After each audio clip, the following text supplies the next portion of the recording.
नमस्कार कक्षा 11 के विद्यार्थियों, आप सबका बहुत बहुत स्वागत है यूपी बोर्ड क्लासेस में, जहां पे आपको यूपी बोर्ड के सिलेबस के आधार पर वीडियो लेक्चर मिलते हैं। और आज हम प्रश्नोली 4.1 का प्रश्न संख्या 19 और 20 करेंगे इस वीडियो के अंदर। अगर आपने पहला पार्ट नहीं देखा 4.1 कक्षा 11 का तो जरूर देख लेना, क्योंकि वहीं से सब कुछ ज्यादातर रिलेट करते हुए आ रहा है। तो चलिए शुरू करते हैं वीडियो को।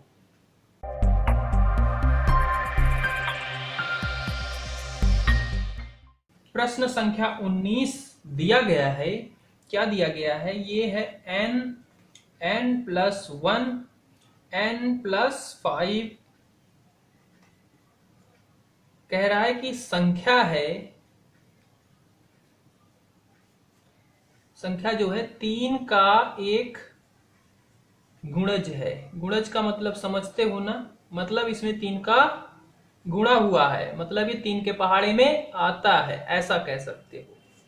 ठीक है, संख्या लिखा ये। तो इसको आपको सत्य साबित करना है। इस कथन को किसके लिए? n के लिए। n क्या है? प्राकृत संख्या के लिए। सेम प्रश्न है वही। तो आप क्या करोगे? तो ज्यादा कुछ क्या करना है, जैसे करते आए वही करना है। बस आपका जहां पे थोड़ा सा इसमें चेंज है, थोड़ा सा, बिल्कुल तुच्छ सा। देख, इसमें बच्चे अधिकतर कंफ्यूज हो जाते हैं, ये क्या आ गया? अभी तक तो ऐसे चल रहा था मजेदार, अब क्या आ गया ये? तो इसमें कुछ भी ज्यादा नहीं है, जैसे आप करते आ रहे थे वैसे ही करोगे। माना दिया गया कथन Pn है, अर्थात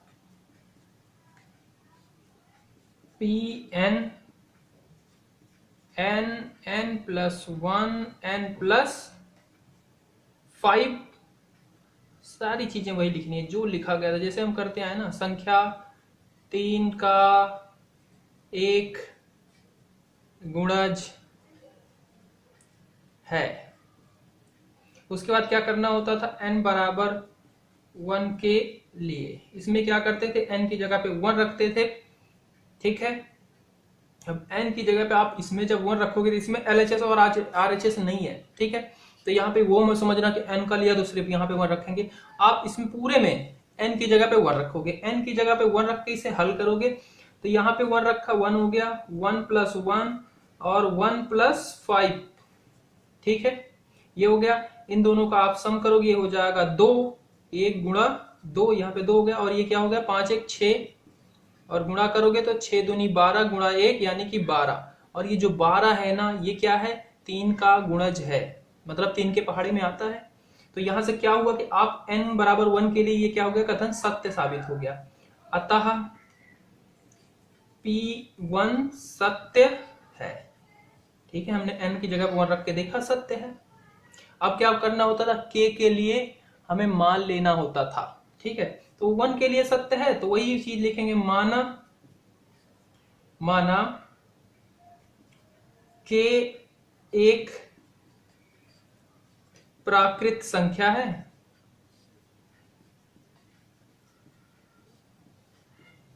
तो pk भी सत्य है।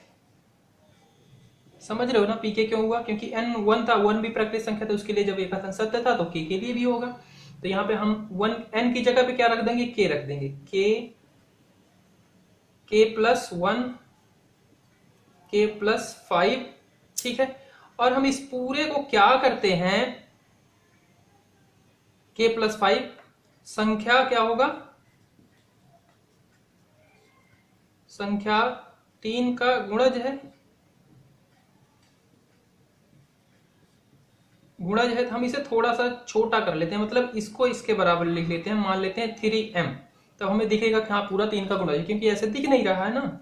यहाँ पे तो हमने रखने के बाद आया संख्या तो हमें दिख गई, तो हम यहाँ पे पूरे को इसको 3m के बराबर मान लेते हैं, इस इतने को। ठीक है, फिर से लिख देना यहाँ पे, जैसे 3 का गुणज है, इसका मतलब करके कि k+1 k+5 बराबर 3m, ये हमने मान लिया।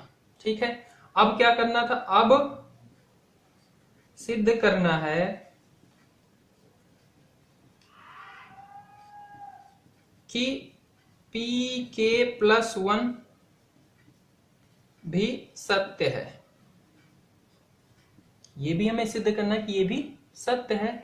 इसका मतलब क्या हो जाएगा, पी के प्लस वन क्या हो जाएगा, n की जगह पे k प्लस वन, तो n की जगह पे क्या रखोगे, k प्लस वन, n की जगह पे k प्लस वन यानी k प्लस टू, n की जगह पे k plus one plus five यानी कि k प्लस सिक्स संख्या 3 का गुणज है।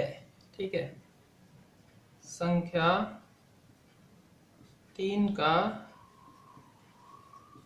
गुणज है। यहां तक बात क्लियर है?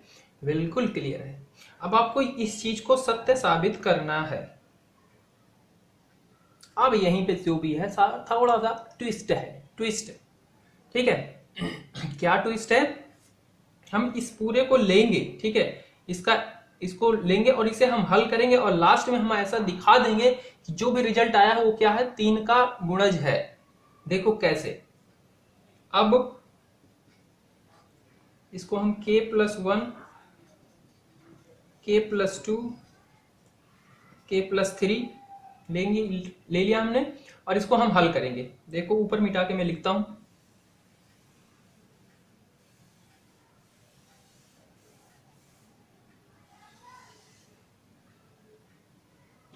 इसको हल करेंगे, k plus one k plus two को गुणा करेंगे, तो एक बार इस k से पूरे में इसमें गुणा करेंगे, फिर वन से फिर इस पे पूरे में गुणा करेंगे, तो k से करेंगे तो क्या हो जाएगा, k का वर्ग प्लस 2k, वन से करेंगे तो k प्लस टू, ठीक है, ये आ जाएगा, और साथ में क्या है, k plus three, sorry k plus three नहीं होगा, k प्लस सिक्स होगा, k प्लस सिक्स है। ठीक है, इसको हम एक बार लिख लेते हैं, ये हो जाएगा k स्क्वायर, ये हो जाएगा 3k प्लस दो, और इसको गुणा करना है इससे, यानी कि इसमें एक बार हम क्या करेंगे, k से गुणा करेंगे, एक बार 6 से करेंगे, तो k से करेंगे तो ये हो जाएगा k का cube 3k square plus 2k, और फिर 6 से करेंगे यानी कि 6k स्क्वायर 18k प्लस 6 दूनी 12k। इसको हम सिंप्लीफाई करेंगे, ये हो जाएगा k का क्यूब, ये है 6 और 3 और 6 यानी कि 9 k का स्क्वायर, और 2 यहाँ पे है और 18 यहाँ पे यानी कि 20 k और साथ में 12। यहां तक बात क्लियर है? बिल्कुल क्लियर है। ठीक है, अच्छा यहाँ पे थोड़ा सा आप इस चीज को हल करके लिख लें, जो हमने माना था pk ना, इस चीज को आप हल करके लिख लेना। क्या लिख लेते हैं हम इसे हम लिख लेते हैं, ये अगर हम हल कर ले तो ये क्या बन जाएगा, ये हो जाएगा k का स्क्वायर प्लस k, और उसके बाद फिर k से करेंगे तो ये हो जाएगा k का क्यूब प्लस k का स्क्वायर, और फिर 5 से करेंगे तो 5k स्क्वायर प्लस 5k यानी कि k cube plus 6k square plus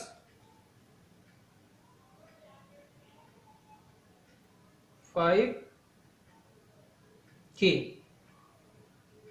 यानी कि ये इतना क्या पोर्शन ये माना गया है थ्रीएम। इसको हल करके यही आएगा, इतने पोर्शन क्या माना है थ्रीएम। हम पहले ये इतना पोर्शन निकाल देते हैं इसमें, तो मैं इसे लिख सकता हूं k cube plus 6k square, यहां से मैंने 3 निकाल 6 इधर निकाल दिया, मतलब 3 को मैं बाहर लिख देता हूं, तो हो गया 9 कुल, और 5k यानी कि 5k मैं यहां पे लिख देता हूं 5k, और साथ में इधर फिर कितना बच जाएगा 15k इधर लिख देते हैं, और साथ में 12। तो ये इतना पोर्शन तो क्या हो गया, ये हो गया 3m, यानी कि ये 3 का क्या है गुणज है। साथ में प्लस इनमें देखो 3 सारे में कॉमन है, 3 को बाहर ले लेंगे तो ये बचेगा k का वर्ग 3 3 पचे 15 5k प्लस 4, तो ये भी क्या है, यानी मतलब ये पूरा का पूरा जो पद है ये भी 3 का गुणज है, ये भी 3 का गुणज है, यानी कि हम पूरे में से 3 को बाहर ले सकते हैं, यानी कि 3m k का वर्ग 5k प्लस 4 आया, यानी कि ये पूरा जो है ये क्या है, संख्या 3 का गुणज है। और ये सिद्ध हो गई बात, हमने उसे हल किया, पूरा ये क्या है, पूरा 3 का गुणज है, 3 इसमें है गुणज में, तो फिर हो गया सिद्ध। अब लास्ट में वही चीज लिखनी है, इस प्रकार pk सत्य है जब pk प्लस 1 सत्य है जब pk सत्य है, अतः गणितीय आगमन सिद्धांत से दिया गया कथन प्रकृत संख्या के लिए सत्य है। ऐसे करना है इसको, कुछ हुआ तो था नहीं, है वही बात है। 20वां प्रश्न है 10 की घात 10 की घात 2n-1 और नीचे है +1 संख्या 11 से भाज्य है। भाज्य का मतलब समझते हो क्या? मतलब ये 11 से भाग चली जाती है, जैसे अभी था ना 3 का गुणज था, सेम वैसे ही ये भी कह सकते हो 11 का गुणज है। 11 से भाग चली जाती है मतलब क्या, 11 के पहाड़े में आती है, तब वही बात हुई ना। तो वही चीज है, वैसा ही प्रश्न है बिल्कुल। अब करोगे क्या? करने के लिए अब आपको पता तो चल ही चुका है ज्यादा कुछ तो है नहीं, बस एक बार आपको वीडियो देखनी है, उसके बाद तो आप समझ ही जाओगे। हैं तो देख लेते हैं। सेम चीज वही पहले जो करते हैं हम, माना दिया गया कथन Pn है, तो Pn क्या हो जाएगा, 10 to n-1 + 1 संख्या 11 से भाज्य है। ठीक है, n बराबर 1 के लिए n बराबर 1 रखेंगे, यानी कि पूरे में 1 रखेंगे, तो 10 की घात 2 गुणा 1 माइनस 1 प्लस 1, ये क्या हो जाएगा हल करके, तो ये इसकी घात 2, 2 में से 1 गया, यानी कि 10 की घात 1 यानी कि 10 और प्लस 1 यानी कि 11, और 11 क्या है, 11 से भाज्य है बिल्कुल, इसमें 11 का पहाड़ा 11 से भाग करेंगे तो चला जाएगा, या 11 के पहाड़े में आता है। ठीक है, तो अतः P1 सत्य है, माना K एक प्रकृत संख्या है,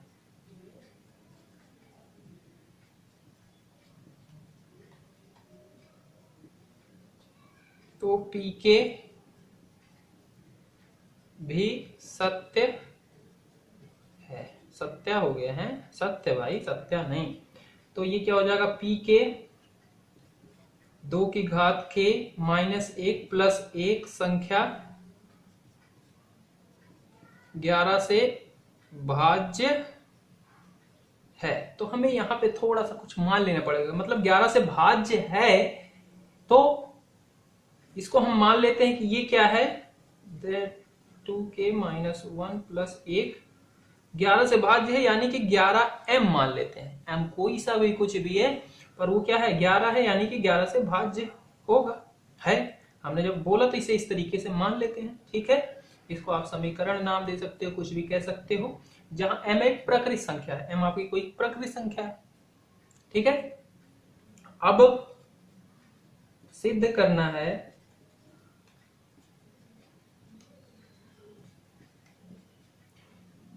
कि Pk+1 भी सत्य है। तो Pk+1 क्या हो जाएगा, 10 k की जगह पे आप n की जगह पे k+1 रखोगे, यानी कि 2k+1 और -1, और इसको जब हल करोगे हो जाएगा 2k+2 -1 यानी कि 2k+1। तो मैं पूरे को इतना पढ़ा ना लिख के इसको सिंपल लिख लेता हूं, 2k+1। बात क्लियर है ना, बिल्कुल 2k+1, ठीक है, और +1। ठीक है, और ये लिख देते हैं संख्या 11 से भाज्य है।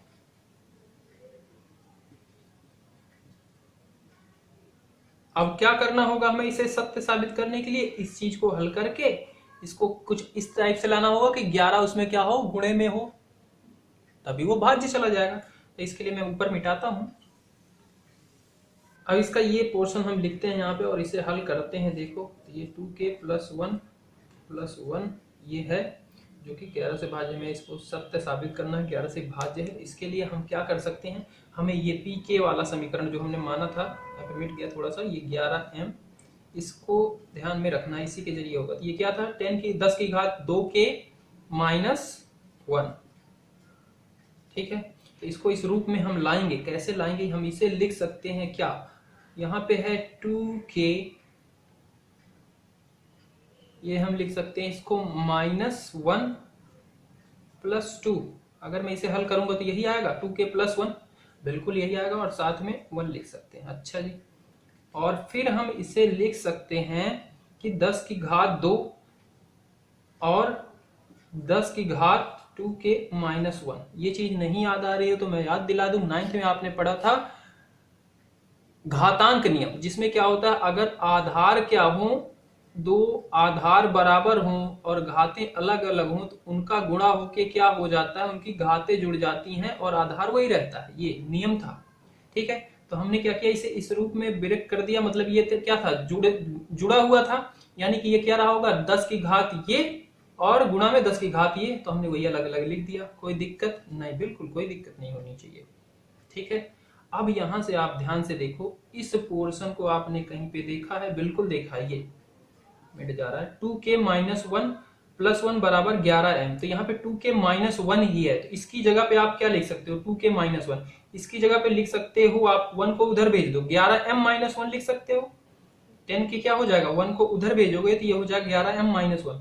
इतने की जगह पे आप क्या लिख सकते हो, 2 की घात 2, 11m -1 और प्लस में 1। ये बात समझ में आएगी, नहीं आई, देखो यहां से, ये यहाँ क्या था आपका समीकरण, 10 की घात 2 के -1 + 1, ठीक है। और इतने की जगह इतना आपको निकालना है तो इसको उधर भेज दिया, तो 11m -1 हो गया, और इतने की जगह आपने लिख दिया। बात क्लियर हो गई, इसका यूज यही था, तो इसलिए मैंने रखा था यहाँ पर यही तक। हाँ, इसको मिटा देते हैं अभी।